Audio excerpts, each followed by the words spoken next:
Vedanth and welcome to my podcast. Today, my guest is Manjunath Marapan, also known as Manju. He's the co-founder of Happy Hens Farm, which is the first commercial free-range farm in India. Hi Manju, welcome to my show. Hello, Vedant. I'm so happy and I'm so excited to be at your show. Thank you. So Manju, I'm curious to know what made you start a free-range farm. Well, so we started a free range farm in the year 2010. We didn't really think much, but we had a couple of conversations with friends, and we knew that there's large number of birds are housed in a cage, which is a very inhumane standard. And also, we know that the world was shifting towards humane farming, and in India, no one were given a thought about it. Hence, we thought, let's start about it. And so in 2010, yes, as you said, we were the first one to start. And in the conversation, Jayasimha, Naveen, and myself, all three were there in the part of the conversation. And we had background of animal welfare.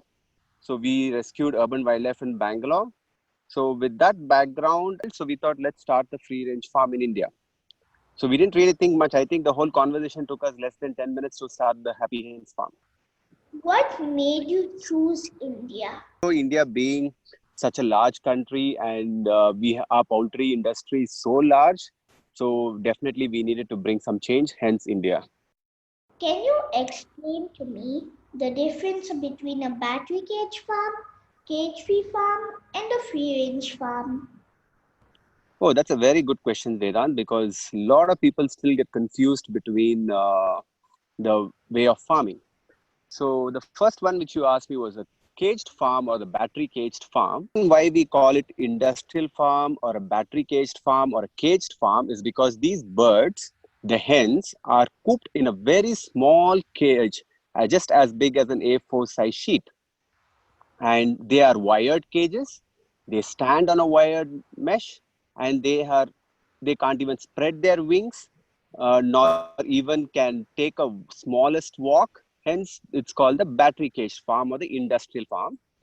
The cage-free farm is better than the battery cage farm. Here, the birds are not in a cage, but are housed in a large house, like between four walls.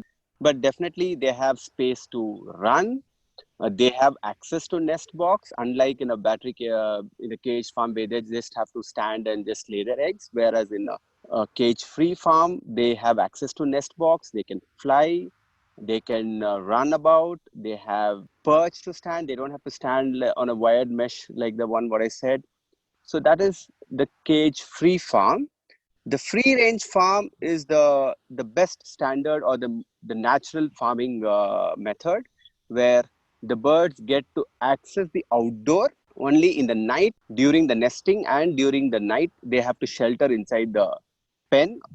So they get access to sunlight. They can forage in the range, which they would love to do always. They can pick the greens, they can pick the bugs, the grains, and yeah, and they can do sunbathing, they can do sand bathing, all this, and they can definitely fly and perch on a tree. So that is a free range farm.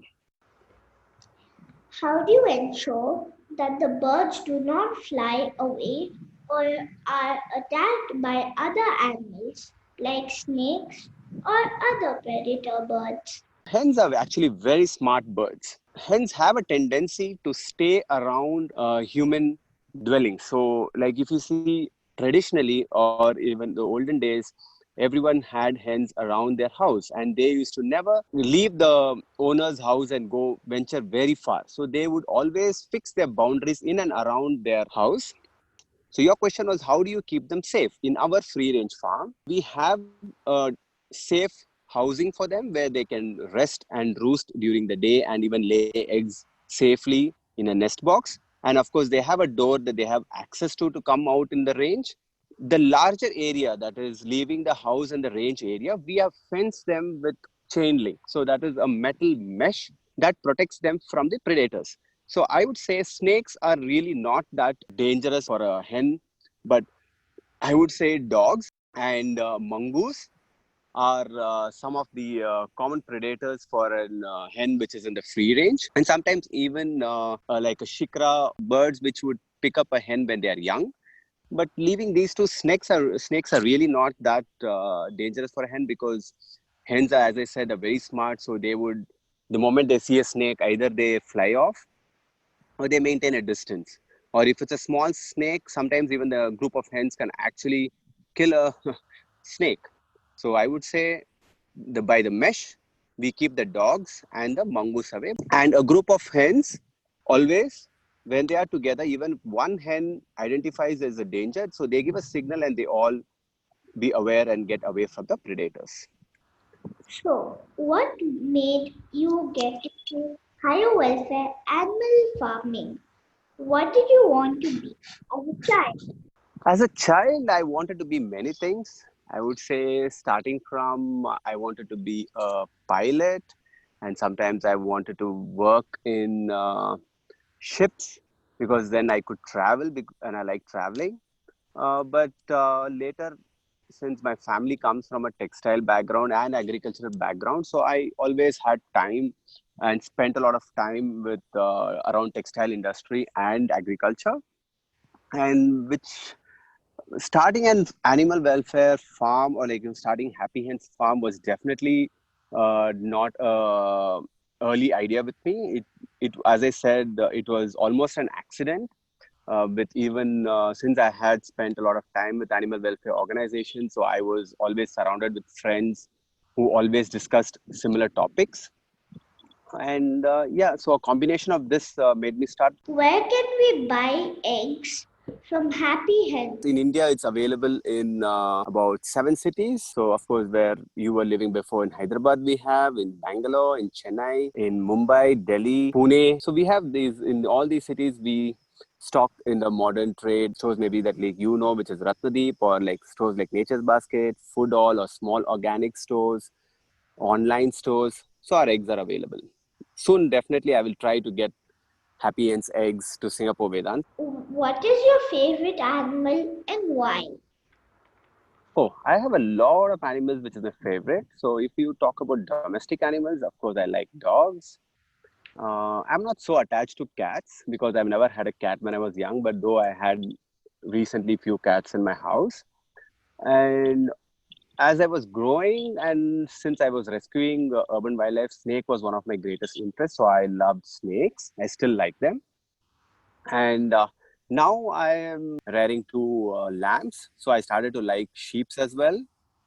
And yeah, and when I was traveling last year, I fell in love with langurs. So if I look at langurs, they kind of resemble very much like humans. And so I like I like the expression, the way they move, and their behavior. So really fell in love with langurs. What are your hobbies? My hobbies, yes, I used to like painting and drawing. And I did spend a lot of time earlier, but off late, at least in the last 5-6 years, I started to spend a lot of time in my farm, which I am developing.